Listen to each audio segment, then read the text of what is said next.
turning to Ronald Hargrove. Jonathan Baber on behalf of Mr. Hargrove. All right. Is Mr. Hargrove here? I do see a Ronald Hargrove name. There we go. Okay. Judge. I think I just heard him. He's coming on. All right. Okay, Thank you, Your Mr. Honor. Hargrove. Go ahead, Mr. Baber. Yeah, today is the date and time set for a couple of things. It's a status conference, Judge, but it's also a hearing date for my motion to withdraw. I'm really just going to rest on what I put in my written motion for this court. I really can't disclose too much more in regard to what the conflict is between me and my client without risking attorney-client privilege, and I don't want to waive that on behalf of Mr. Hargrove. But I do believe there's been a breakdown in the communication between me and my client. We just aren't seeing eye to eye on certain aspects, and I want to respect his wishes on how he wants to have his case represented. So therefore, I'm asking this court to consider withdrawing me from the case. All right. Mr. Hargrove, well, first of all, Mr. Baber, you are appointed to represent him. Is that correct? I am. I do see that in your motion. Okay, give me just a second to. And I want to stress to the court, too, that Mr. Hargrove has been very respectful. It's just a situation where we just do not see eye to eye on certain things. All right. So, Mr. Hargrove, you understand what, without getting into details, because I've read the affidavit of Mr. Baber, but do you understand what he is saying? Mm-hmm. Yes, sir. All right. Now, if I allow him to withdraw, which is what I'm leaning towards right now, I'm not sure whether there will be another attorney appointed for you or not. I don't know. No, I was just confused about a bunch of things. Right. But, when there's a significant disagreement as to how to proceed, an attorney cannot go ahead and present something to the court that the attorney believes is not justified by law or fact, even if his client thinks it is. So he can't do that if he believes that's against the rules that we have to practice under. Okay. Well, let me ask you a question. But you can ask it. I'll answer it if I can.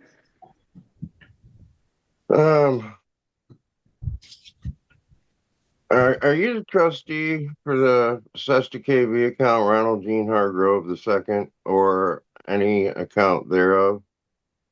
Are you asking me that question? I have no idea what you're talking about. Hey guys, welcome to today's video. Today we're covering a couple of court cases.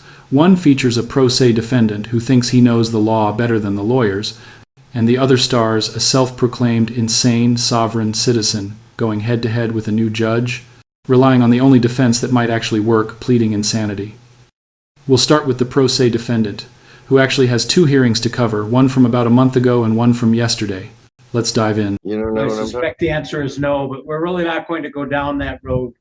Right now, the only question is whether or not Mr. Baber should be your attorney or not. He's filed a motion to withdraw, saying that he can't. Basically, you have a disagreement on how to proceed. That's too significant for him to proceed. Okay. All right, so I'm going to allow him. Mr. Baber, was there an order that accompanied your motion? No, Judge. I will prepare one and present it to the court by tomorrow. All right, that's fine. I'll go ahead and sign that. Mr. Hargrove, Yes, sir. you wish to have another court-appointed attorney? No, Or do you want to represent yourself or hire your own attorney? well, I guess I'm not going to get anywhere. No, my questions aren't being answered. So I don't know what to do. Well, I need an answer. If you want to request another attorney, I can have you interviewed again by MIDC. They may or may not appoint an attorney for you or allow one. What do you want to do? Well,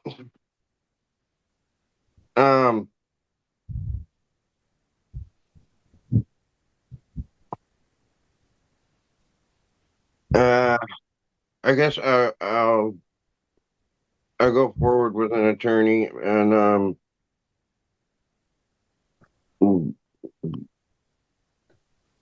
Okay, because so here's, I have a a witness and some other things. Okay. I guess I need an attorney. Sovereign citizens think that by making the judge the trustee of their SSQV trust, they've somehow created a conflict of interest that forces the judge to recuse themselves. Here's the short answer: nope. Judges are not your trustees. Next, voice 3. Ain't no guessing here, you sound like you grew up in the lead paint era and might struggle just serving subpoenas or presenting evidence on your own. So do yourself a favor. Stop firing your attorneys and actually let them do their job. well, I mean, it's up to you. I'm not necessarily going to appoint one for you. Ms. Parker, is Mr. Brown there? Yes. He has, he just popped on. Mr. Brown, this is a bit of a new one on me. I don't know if you heard it all. Mr. Baber was appointed to represent Mr. Hargrove. He withdrew because they had some disagreement on what should be presented to the court. And I've allowed the withdrawal. Mr. Hargrove still wants a court-appointed attorney. Does that have to go to Mr. Slough, or is he simply re-interviewed by you? I don't necessarily know if he even needs to be re-interviewed unless things have significantly changed, as he did have a court-appointed attorney. So unless things have significantly changed, I don't think a withdrawal would require a re-interview. I think he would just have to be appointed another attorney. All right, so we'll notify Mr. Gilo's office of that. Mr. Hargrove, that attorney would be appointed for you. You'll be given the name and number of that attorney. You should give them a call. Pam, if you call, or that attorney, would you also let them know they may want to call Mr. Baker? And I'll try to remember. yeah, okay, I get it. I get it completely. But Mr. Hargrove, I suspect that if this attorney has the same situation that Mr. Baber does, you may end up representing yourself or having to hire your own attorney. Well, Okay. I wish you would just please answer my question. Well, that's nothing that I can answer in a situation like this. The only question, you need an attorney, you've requested an attorney. If you're the next time you come to court, I won't be here because there'll be another judge. As my term ends at the end of this month, in about 10 days or so, 12 days. So any argument would be presented to them, but it has to be done according to the court rules that we're all bound by. So you don't have to answer my question? No, he doesn't, especially since he's retiring at the end of the month. A new judge, Hesselink, has already taken over Judge Cooper's bench about a month ago, and he's facing his first sovereign citizen window licker. This time, the guy has a lawyer, but somehow he still manages to completely up for himself. All right, Ronald Hargrove, file 24-43189-ST. I see you, Mr. Hargrove, on Zoom. You represented by counsel, Mr. Hargrove? I represent Mr. Hargrove, Judge. All right, thank you.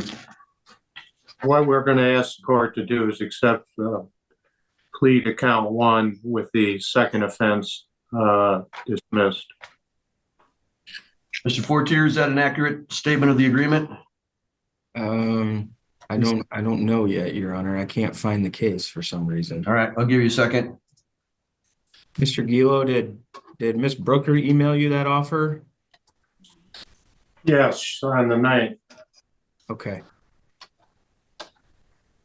Then yeah, Judge, that would be what we're gonna do then. All right.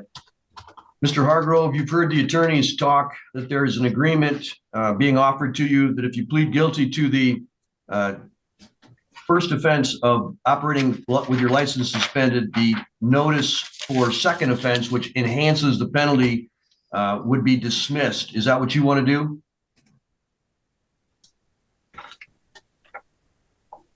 You're on mute now, Mr. Hargrove. You're going to have to take your, there you go.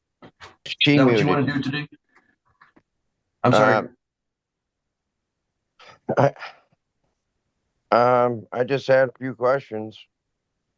Well, you're gonna need to talk to your attorney about those questions. Do you need some time to do that? He can't answer them for me. All right, well, then what are your questions? Let me see if I can answer them for you. Okay, well, I don't understand how you can be the trustee of my SESTA KV account, Ronald Gene Hargrove II, and not have my best interest. I'm sorry, what, I don't understand what your question is. How can you be the trustee of the SESTA KV account, Ronald Gene Hargrove II, and not have my best interest? What is that account that you're referring to? Oh, God. The SESTA Yes, KV it account is, but that everybody Go ahead. has, most people have, and you're the trustee. Just like the Secretary of State is trustee of it. You are my trustee, aren't you? No, and neither is the Secretary of State. Now, this judge is fairly new, but he seems to be handling this oxygen thief pretty well. So I guess it's time to ask the 93-day question. Have sovereign citizens ever actually won a case with their huffle-duster arguments? not that I'm aware of. Uh-oh. Why would I be your trustee? Mr. Gila, do you have some additional information that I'm not picking up on? No, Judge. It's just something that I believe in, and I've seen evidence of, and What leads you, Mr. Hargrove, what leads you to believe that I'm your trustee? because of a former case I've seen. A former case, what former case are you referring to? In Roscommon, a friend of mine asked the judge that, and he couldn't answer him. So That's probably because it's not factually true. What information do you have that leads you to believe that I'm a trustee for you? At this time, in that case, the judge quit 6 months into his new term because he was dishonored, and the sheriff. Citation needed, because I'm going to need some actual proof before believing that some hillbilly sovereign citizen stumbled on a magical get-out-of-crime loophole and somehow got a judge and a sheriff fired in the process. Next. So, Mr. Hargrove, the question was not about a Roscommon County case. It was about this particular case. You've alleged that I'm your trustee. I'm asking what information or proof that you have that is true. so you're just denying it? I don't know of any information that it makes it true. Okay. If it was What information do you have? if it was a Mr. Hargrove, go misdemeanor, ahead. if it was a misdemeanor, would it be true? No. Misdemeanors and trusts have nothing to do with each other. Okay, well, There has to be some court order for me to be a trustee for you. For anybody to be a trustee, there has to be a court order. Do you have such a court order? no. I just believe that you are my trustee of the SESTA KB account, Ronald Gene Hargrove II, and that's. Could you speak a little more clearly and tell me what that account is? I'm not sure. I just believe that you are my trustee, and if you deny it, then you deny it. Okay, we'll move on from there. I guess, and another thing is I paid $1,000 for a reinstatement fee, but you guys keep saying I don't have a license. And where did my $1,000 go? I don't understand this. Who did you pay $1,000 to, Mr. Hargrove? The Secretary of State or the Then you state need of to ask the Secretary of State. Well, I believe I have my license, and they just keep. There's a screw up somewhere. Then you need to contact the Secretary of State. But I'm not connected to the Secretary of State. I'm the court system. I work in the court system. I don't work for the Secretary of State, so I can't tell them what to do. If you believe that you paid the money and you should have a license, you need to contact the Secretary of State. Okay. Well, knowing that I think I had a license at the time, doesn't that change things? It would change things only if it were true, and I don't know that it's true. Just because you believe it doesn't make it true. Yeah. Well, thanks a lot, Judge Hesselink. You've been on the bench less than a month, and you're already finding ways to ruin Christmas and Easter for gullible dick flutes. All right, Mr. Hargrove, you your attorney has told me, and the prosecutor has agreed, that there is an offer on the table for you to plead guilty to operating with license suspended in exchange for dismissal of the second offense notice, which makes this a much more serious charge. Okay. Do you want to accept that today, or do you want to have some additional time to speak with your attorney? No, they don't have nothing to say to me. Their best interests is of the court. So I'll take that, and I would hope to get the same fine everybody else did today. Thank you very much. Well, I can't guarantee that because you're in a different circumstance than everybody else. Well, I'm pleading guilty to the same offense they just pled guilty to. But your background is not the same as theirs. You know what? I'll plead insanity. All right, that wraps up that hearing. It's been rescheduled for a couple of weeks, and I can only imagine the next one will be nothing short of insane. Now we move on to our next case, a young man who insists he can prove his innocence with facts and testimony, but refuses any help from his public defender. What's your name? Oh, you were up for an arraignment this morning. Yeah, that was at 8:30. Yeah, I dropped my son off at 8:30. I didn't know because the court didn't open. Okay, up so what we have to do, I'm trying to figure out how to get it. Well, I don't think you're going gonna. You're not gonna. I don't think you're gonna. Are you gonna have time to address that? You want to go through an arraignment? Please. That's fine. Thank you. Then you go discuss it with Mr. Sierra. What's that? We talked. You already talked. All right. Well, let me finish. Form's already submitted. Okay, let me take care of these here quick, and I'll get right to you. Let's go in the record in the matter of the People State of Michigan versus Brown, file 2444177FY. And state your name, sir. Quentin Brown. Assistant Public Defender Dario Sierra appearing on behalf of Mr. Brown for the purpose of arraignment. Very good. We have reviewed that felony file. I waive reading at this time. I'm speaking with him. He had asked it set for the probable cause conference in the prelim. After he has just advised now that he would like to self-represent. So court-appointed attorney is being denied by Mr. Brown. Well, it's not being denied. It was previously declining granted, to accept it. so I- All right. You sure about that? You want to represent yourself when someone goes to school for many years to learn how? I know what's going on better than anyone that can, because it's not right. Yeah, you have the right to defend yourself, but that doesn't mean you should go walk off a tall cliff with a rocky bottom. I get where you're coming from. You truly believe you're innocent, and that you have all the proof to prove it. The problem is, following court rules is how you actually get that evidence admitted. Lawyers know this process inside and out. That's their job. That's why judges always tell everyone, even the self-proclaimed innocent, that it's in their best interest to let a lawyer handle things before recommending you go pro se. It is your right. It's your absolute right to represent yourself. The point of I just want to. I got proof. Hold on. Okay. I just want to talk to the I want prosecutor in my case. Okay, and that's fine. I'm just gonna right now. What I say now for the next moment is going to be something I want you to listen to, only for the sake of protecting you. The only reason I'm making the statement is to protect you from yourself, which I have to do a lot with people. Okay, so this is not just a matter about you; it's a matter about anyone that wants to represent themselves. I go through this with. Okay, and what I want to be sure is to not have you make statements right now about the case, because we're on the record and I don't want anything you say now to be able to be used against you as you go forward. Okay, that's just to protect you. That's the only reason I'm saying that. All right. What I want to also go into is the fact that I'm going to give you the spoiler alert. You absolutely have a right to represent yourself. So I'm not going to, you're going to have that right. But I want you to be very wide-eyed and thoughtful about whether or not you want to have someone who is, who does this for a living, who is here. They know all of the laws. They know all of the various potential defenses.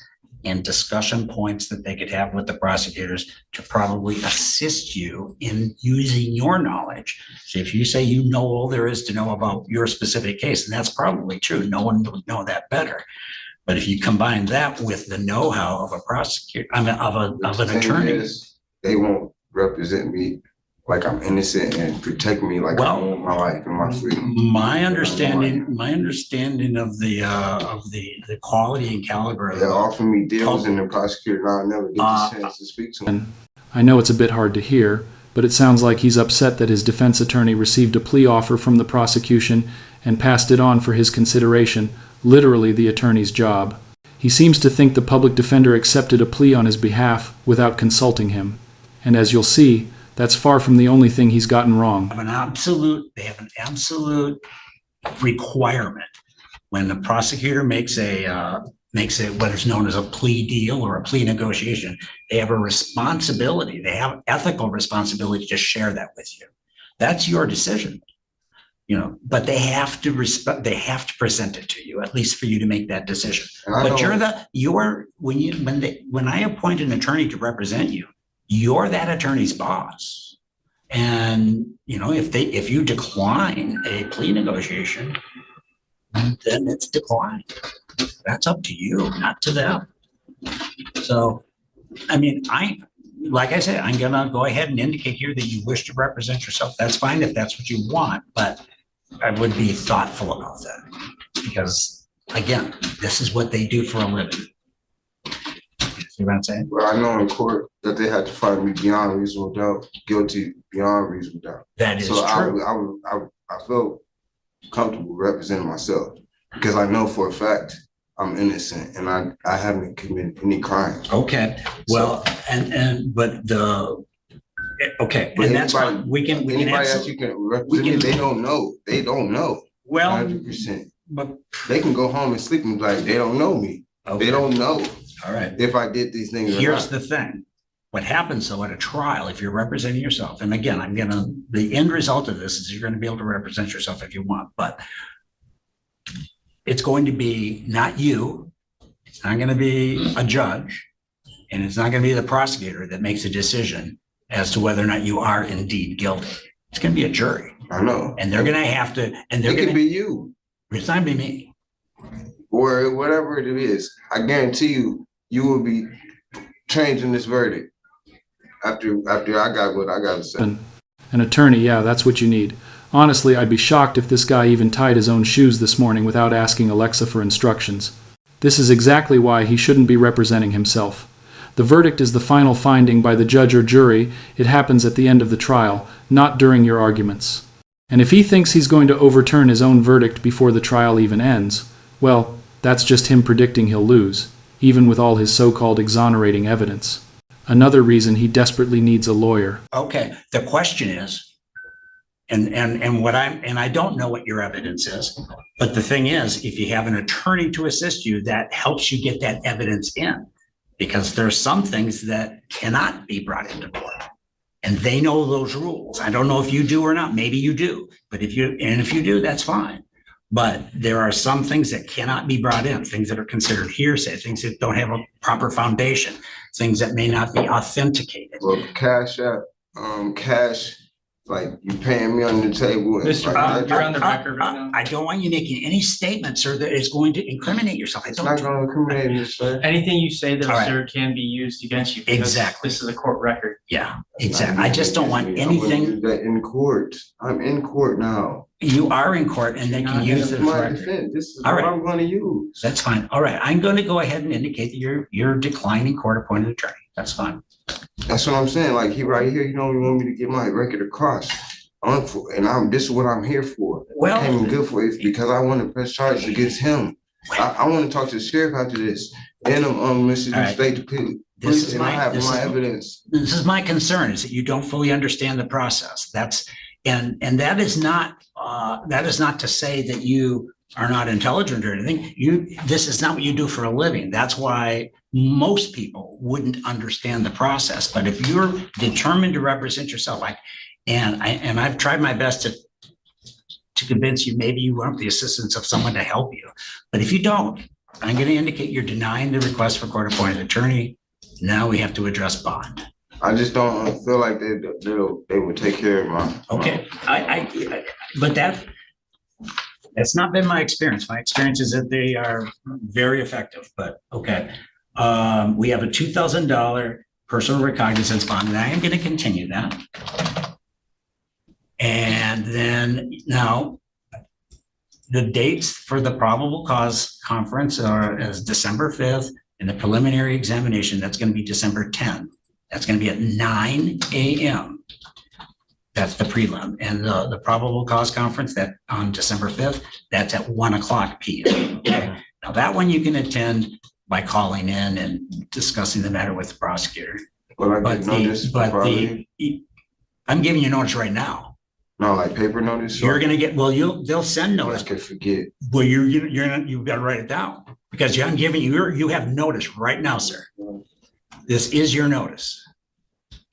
Yeah. So if you don't show up, you're not going to be able to come here and say that you didn't get the notice because a bench warrant will definitely. 9 a.m. 9 a.m. for what date? 9 a.m. on December 10th, 1 p.m. on December 5th. December 10th. 9 a.m.